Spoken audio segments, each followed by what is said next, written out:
Comissão de conciliação prévia é um tema que cai muito na sua prova. Vamos lá. Professor, onde é que eu acho os artigos para eu ler sobre comissão de conciliação prévia? E é fundamental a leitura.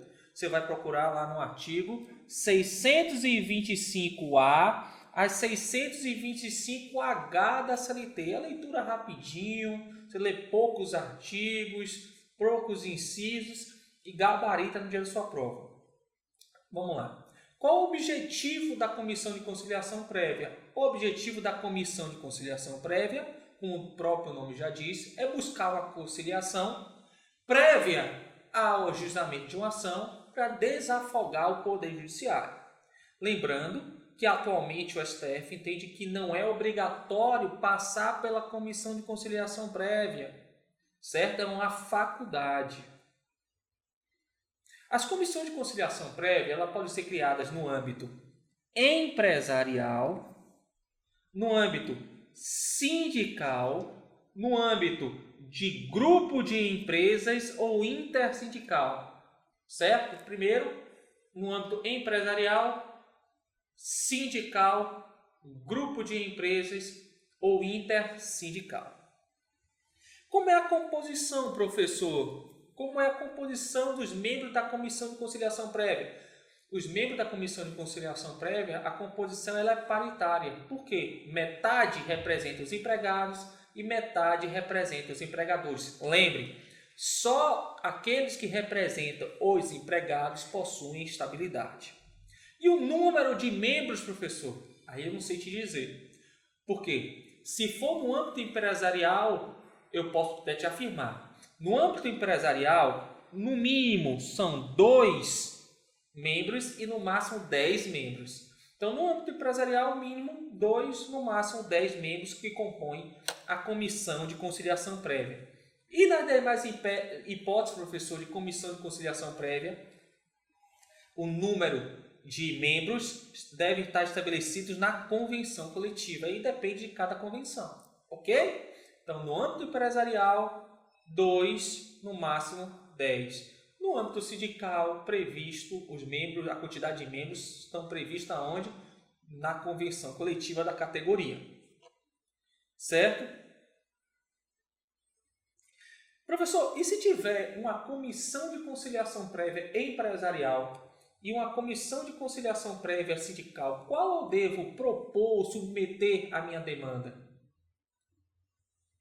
Qual é aquela pré-venda? Aquela que receber primeiro a demanda, for submetida a demanda. Então, se você entrou dia 5 nessa, que é empresarial, e dia 7 nessa, que é uma comissão de conciliação prévia sindical, a que vai prevalecer é a primeira que recebeu a demanda, a que recebeu no dia 5, a comissão de conciliação prévia empresarial, no caso citado. Certo? Então, na coexistência de mais de uma comissão de conciliação prévia, compete a que conhecer primeiro da demanda. Como é a eleição, professor, também cai na sua prova. A eleição é em escrutínio secreto, o voto é secreto, certo? Só para os representantes dos empregados. Os representantes dos empregadores são indicados pelos empregadores. Os representantes dos empregados, eles são eleitos através de uma eleição e voto secreto. Quem tem estabilidade? Só tem estabilidade os representantes dos empregados. Então, os representantes dos empregados titulares e suplentes possuem estabilidade da eleição até um ano após o mandato. Da eleição até um ano após o mandato.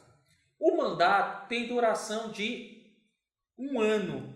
Mandato permitido até 1 ano. Permitindo uma recondução. Então, ser eleito representante dos empregados por mandato de 1 ano, podendo ser eleito novamente, ou seja, reconduzido por mais 1 ano, mais um mandato. Tá bom? Representante dos empregados desenvolverá o seu trabalho normalmente. Então, se você representa os empregados e faz parte da comissão de conciliação prévia, Você trabalha na empresa normalmente. No dia que tiver a sessão, você se ausenta da empresa, interrompe o seu contrato. Ou seja, você não trabalha para a empresa, mas vai trabalhar lá na sessão, certo? Então você não trabalha, mas ganha o salário. Então quem te paga por aquele dia?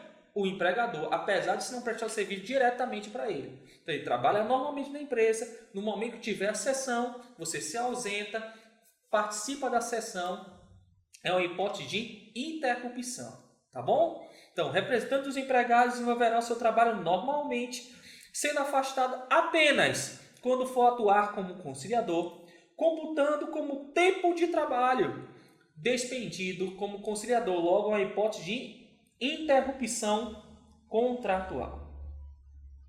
Certo? Continuando.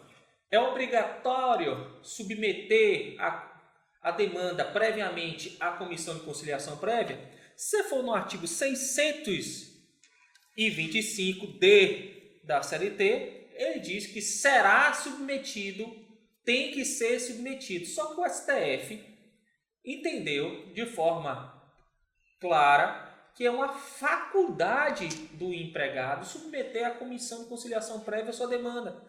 Se ele quiser, ele já pode ir direto no Poder Judiciário. Certo? Então, hoje o STF entende que é uma opção do trabalhador passar pela comissão de conciliação prévia. Eu optei por submeter a minha demanda previamente à comissão de conciliação prévia. Ao submeter, no prazo de 10 dias, tem que ter a sessão. Então, submeti, 10 dias depois tem a tentativa de conciliação. No momento que eu submeter a demanda à conciliação, o prazo prescricional para entrar com ação em juízo suspende, não interrompe, suspende. Então, pegadinha da prova é o quê? Suspensão da prescrição. Quando eu submeto a minha demanda previamente à comissão de conciliação prévia, naquele momento da submissão, ocorre suspensão do prazo prescricional para entrar com ação em juízo, certo?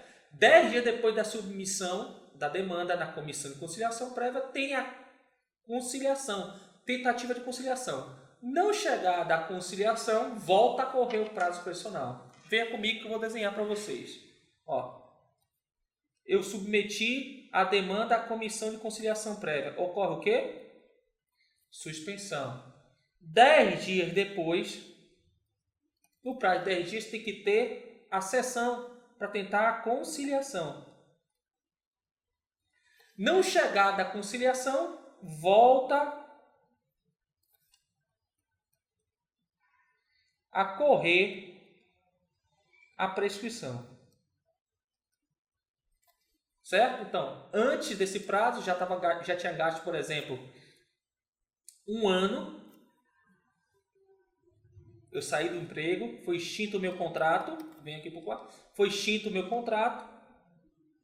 Demorei 1 ano para submeter a comissão de conciliação prévia. Passou 10 dias, tentei a conciliação, não consegui. E aí eu tenho mais 1 ano depois dessa tentativa frustrada para entrar com ação. Porque o prazo prescricional para entrar com ação é de 2 anos da extinção do contrato. Já gastei 1 ano, falta mais 1 ano, porque é uma hipótese de suspensão, não é interrupção contratual.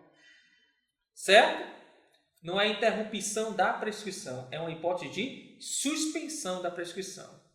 Lembrando que o termo de conciliação prévia é um título executivo extrajudicial. Logo, tem efeito de coisa julgada e tem eficácia liberatória geral. Quita tudo. Se eu fizer um acordo na comissão de conciliação prévia, quita tudo salvo ressalva. Certo? Então, é um título executivo extrajudicial. Eu já posso executar, passar, não preciso passar pela fase de conhecimento. Já executo, já vai para a fase de execução. E o título, esse termo de conciliação prévia tem eficácia liberatória geral, salvo se tiver ressalva. Então, se eu fizer um acordo na comissão de conciliação prévia, quita tudo. Beleza? Continuando, vamos falar de outro tema que provavelmente vai cair inúmeras vezes nas suas provas, chamada flexibilização e desregulamentação, em razão da reforma trabalhista. Professor, o que seria flexibilização? Flexibilização, pense em uma vara. Como é que eu flexibilizo? Eu vou envergando ela. Eu vou moldando, flexibilizando. Eu vou entortando essa vara. O que seria flexibilização trabalhista? É eu tirar um poder, parte do poder que era dado ao Estado de criar normas, e passar essa parte desse poder para as partes negociarem e criarem as normas no caso concreto. Então, eu tiro parte do poder do Estado de criar lei e dou aos sindicatos para celebrarem acordos e convenções coletivas. Então, amplio a possibilidade de negociação coletiva. O que aconteceu com a reforma? Um dos temas principais é o fortalecimento da negociação coletiva, ou melhor dizendo, a prevalência da negociação sobre a lei. Então, a reforma veio trazer hipóteses de flexibilização. Então, venha comigo, que já tem um conceito para ficar fácil para vocês. Diminuição do poder estatal na produção legislativa. Tira o poder do Estado de criar parte, não é tiro todo o poder não, tiro parte do poder do Estado de criar a norma, permitindo adaptação de normas contratuais por meio de negociação coletiva. A reforma trabalhista ampliou essas hipóteses de negociação coletiva, aonde no artigo 611-A da CLT, que eu já pedi em aulas anteriores, que você lesse, comesse com farinha, tá bom? Continuando.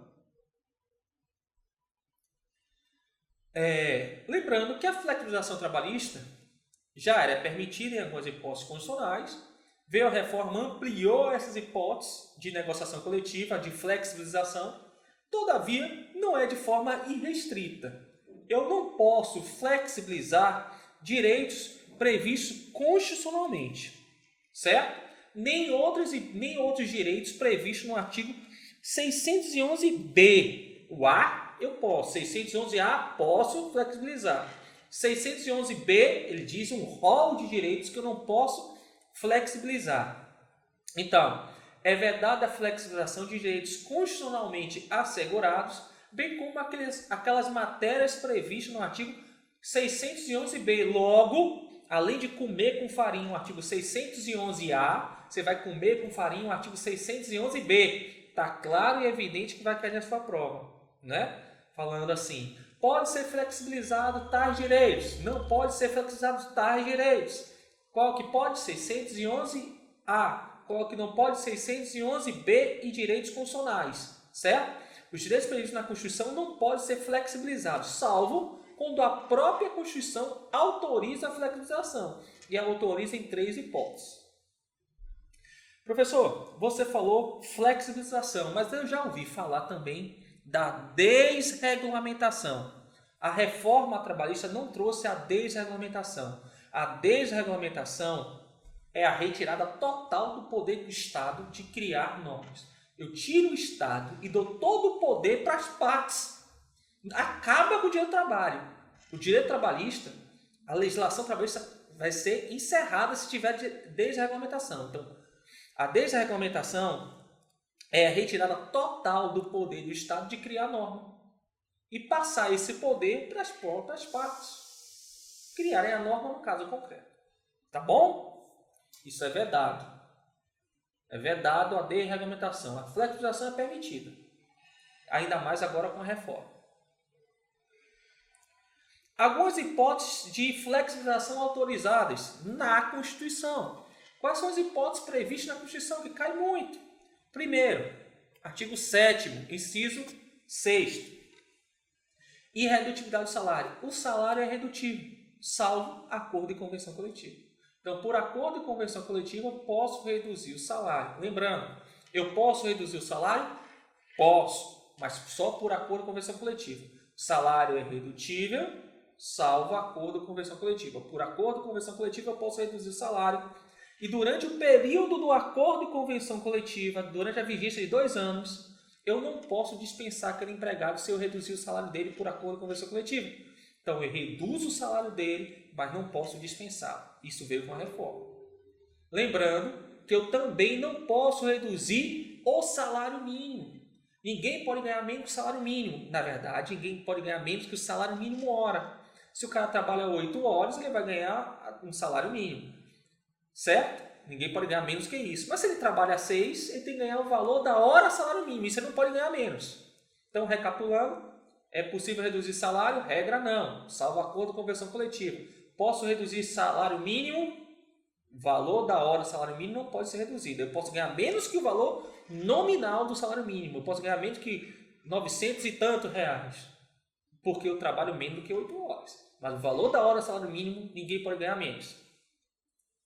Continuando. Outra hipótese prevista de flexibilização na Constituição. A duração da jornada é de 8 horas e 44 horas semanais. 8 horas diárias e 44 horas semanais. Salvo facultada a compensação de horários e redução da jornada mediante acordo de convenção coletiva. Então, eu posso ampliar, posso trabalhar mais do que 8 horas, mais do que 44 horas semanais? Posso, desde que tenha acordo de convenção coletiva. E a gente vai verificar isso, certo? A reforma trouxe uma hipótese de acordo de compensação por acordo individual. Mas preste atenção aqui comigo, vem aqui, vem no quadro, vem. Alguns questionam que a reforma não poderia autorizar acordo de compensação por acordo individual. Só poderia ser por acordo coletivo ou convenção coletiva. Mas se eu for analisar na Constituição, continue, o acordo ele pode ser individual ou pode ser o acordo coletivo e convenção coletiva. Se ele quisesse restringir apenas a acordo e convenção coletiva, ele invertia a ordem da redação. Colocava mediante convenção e acordo coletivo. Quando ele utilizou o termo acordo e convenção coletiva, permite a interpretação que pode, por acordo individual, acordo coletivo ou convenção coletiva. Ok? Continuando. Outra hipótese de flexibilização autorizada pela Constituição. Eu falei que eram 3, essa é a terceira. O turno interrupto de revezamento, aquele cara que trabalha alternando os turnos, tem a duração de turno interrupto de revezamento de 6 horas. Mas eu posso trabalhar mais do que 6 horas em turno interrupto de revezamento? Sim, eu posso ampliar para 8. Então pode sair de 6 horas para 8 horas mediante negociação coletiva, mediante acordo e convenção coletiva. Certo? Então, são as 3 hipóteses de flexibilização permitidas pela Constituição.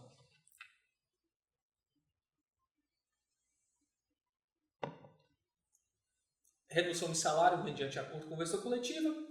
Ampliar acordo de compensação de horas mediante acordo e convenção coletiva e acordo individual. E ampliação do turno ininterrupto de revezamento de 6 para 8 mediante negociação coletiva. Tá bom? A CLT também trouxe inúmeras hipóteses, agora com a reforma trouxe inúmeras hipóteses de negociação, de flexibilização, certo? Neste caso, cada uma dessas hipóteses vai ser estudada de acordo com o assunto correspondente.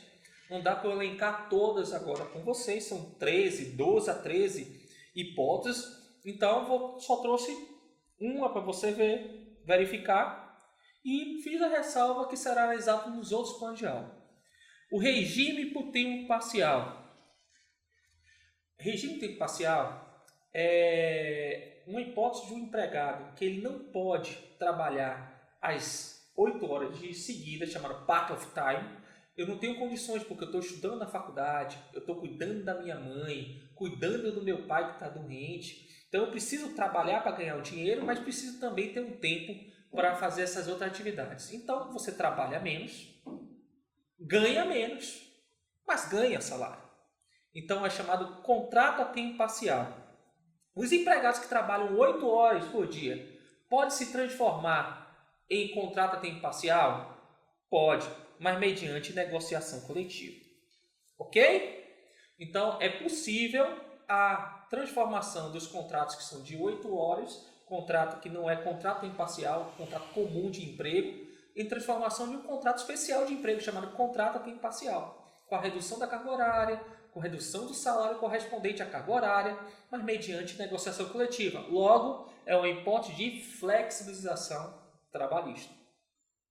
E as diversas hipóteses previstas pela reforma trabalhista, que será analisada ao longo do curso.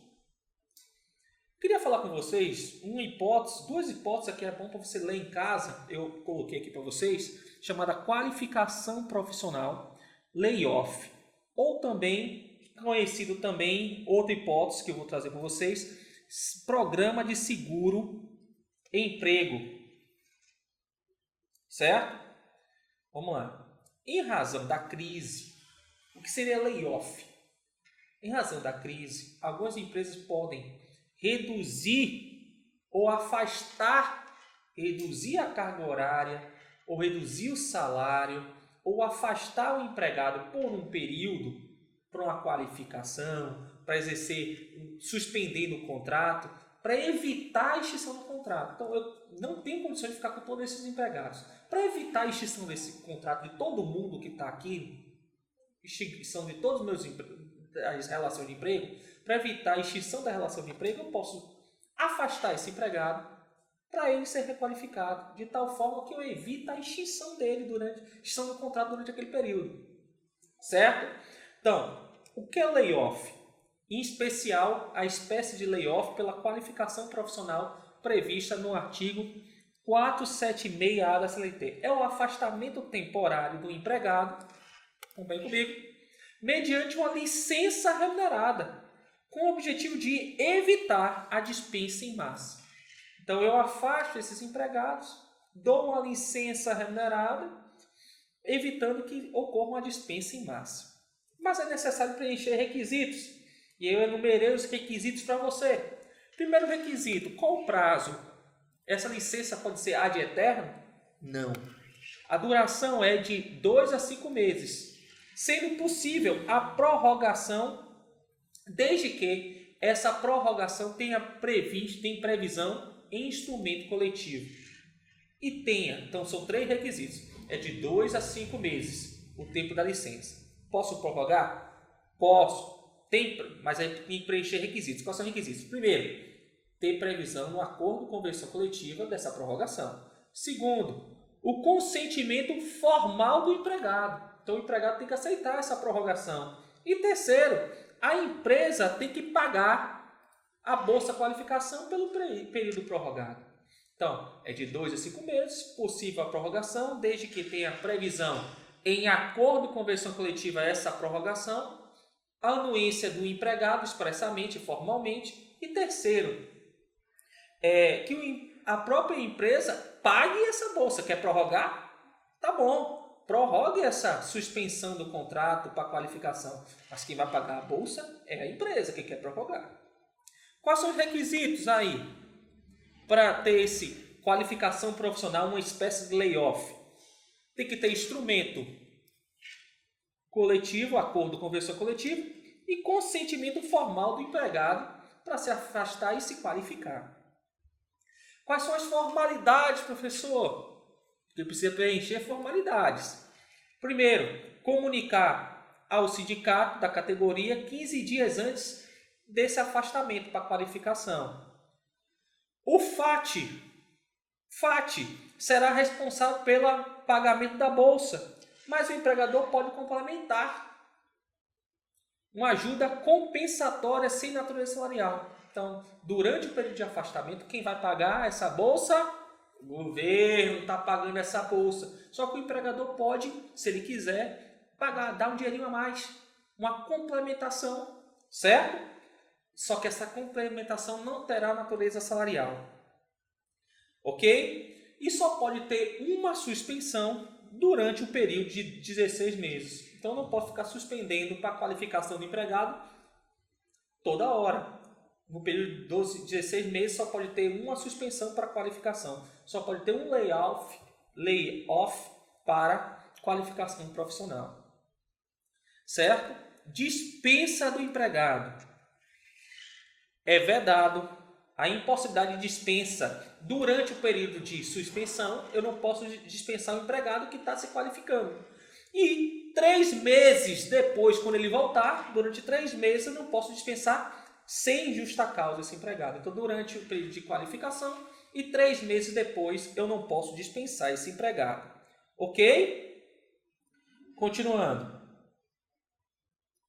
Se existir fraude nesse sistema de layoff, de qualificação profissional, será uma hipótese de interrupção e o empregador terá que pagar todo esse período que teve a suspensão. Então, se for uma fraude, o empregado continuar trabalhando, não tiver essa qualificação, não participar do curso, é uma fraude e aí você pode, em juízo, configurar essa fraude e pedir o pagamento de todo esse período, porque seria uma hipótese de interrupção contratual. E tem a figura do programa seguro-emprego, certo? Continuando. Preenchidos os requisitos da lei 13.189 de 2015, que trazia a hipótese de programa de proteção ao emprego, e o artigo e a lei 12.456 de 17, que traz agora com o nome Programa de Seguro-Emprego, preenchendo os requisitos previstos nessa lei, essa lei permite a redução da carga horária, certo? Com a redução de 30% do salário. O que é que eu faço? Eu reduzo para evitar dispensa em massa, diminuo a jornada de trabalho desse empregado e diminuo 30% do seu salário, certo? Só que esses 30% reduzido, a metade desses 30% vai ser pago pelo governo. Então, o FAT custeará também esses 50% do valor reduzido. Então, eu reduzo a jornada, reduzo o salário em 30%, 50% da parte reduzida quem vai pagar é o FAT. E a duração máxima, a duração é de 6 meses. Então, a duração para eu reduzir a carga horária e o salário por 30% é de 6 meses, mas pode ser prorrogados até o limite de 24 meses. Então, eu reduzo durante 6 meses e posso ficar prorrogando esse sistema de PSE, Programa de Seguro-Emprego, por 6 meses, até completar 24 meses. Lembrando que esse sistema acaba dia 31 de dezembro de 2018, então vai cair muito nas provas nesse ano de 2018, tá bom? Então, redução da carga horária, redução do salário no percentual até 30%, metade da parte reduzida é paga pelo FAT, duração máxima dessa redução 6 meses, podendo ser prorrogados até 24 meses, limitado até dia 31 de dezembro de 2018. Continuando, agora vamos falar sobre os 2 últimos princípios que caem na sua prova. Princípio da inalterabilidade contratual lesiva ao empregado. Quer dizer isso. Quando eu firmo um contrato, você tem toda a liberdade de querer trabalhar ou não trabalhar com o seu empregador. Uma vez firmado o contrato vira lei entre as partes. E eu não posso alterar esse contrato, chamado princípio do pacta sunt servanda. O contrato não pode ser alterado, salvo se for bilateral e benéfico. Claro que tem algumas exceções, mas a regra geral é que não pode ser tem que ser bilateral e benéfico. Essa alteração não pode ser uma alteração prejudicial ao empregado, certo? Só pode ser uma alteração que seja benéfica. Então, o artigo 4, e é importante você ler, marcar na sua CLT, no artigo 468 da CLT. As alterações no contrato de trabalho, em regra, não pode ocorrer no contrato. O contrato é inalterável, certo? Tem exceções? Tem. O artigo 468 diz, excepcionalmente, é possível alterar o contrato se for uma alteração bilateral, ou seja, ambas as partes querem, e não prejudicial ao empregado. Ok? Então, vamos lá comigo. A alteração do contrato de trabalho só pode ser benéfico. para o empregado e com a sua aceitação, ou seja, tem que ser bilateral. Continuando. O último princípio que eu vou analisar com vocês é o princípio da intangibilidade salarial ou irredutibilidade salarial. O salário, ele é irredutível, certo? Salvo acordo e convenção coletiva. A gente já viu que o salário não pode ser reduzido, salvo acordo e convenção coletiva. E a reforma trouxe algo novo, como também já foi dito. Se eu reduzir mediante acordo e convenção coletiva, o empregado não pode ser dispensado durante o período da vigência desse acordo e convenção coletiva. Então, se o acordo e convenção coletiva reduziu o salário desse empregado, por consequência, durante o período do acordo e convenção coletiva, esse empregado não pode ser dispensado sem justa causa. Com justa causa, pode. Sem justa causa, não pode. Ok? Onde é que está previsto isso, professor? Vamos lá. Artigo 7º, inciso 6º da Constituição Federal fala que o salário é redutível salvo acordo ou convenção coletiva. E o artigo 611-A, parágrafo 3º, diz que se for reduzido o salário por acordo e convenção coletiva, o empregado terá estabilidade durante o período desse acordo e convenção coletiva. Preste atenção. Eu posso reduzir o salário mínimo? O salário mínimo não pode ser alterado por acordo e convenção coletiva. Não pode. Ninguém pode ganhar menos do salário mínimo. Todavia, a pessoa pode ganhar menos, não pode ganhar menos do salário mínimo. Ora, eu vou pegar o salário mínimo, vou dividir pelas horas trabalhadas durante a semana e mês e vou ver o valor da hora salário mínimo. As pessoas não podem ganhar menos que o valor por hora, menos que o valor da hora salário mínimo. Então, se uma pessoa trabalha 8 horas e ganha o salário mínimo, uma pessoa que trabalha 6, certamente vai ganhar menos que 900 e R$1.000, vai ganhar menos que esse valor. Por quê? A jornada dele é menor que do cara que trabalha 8 horas.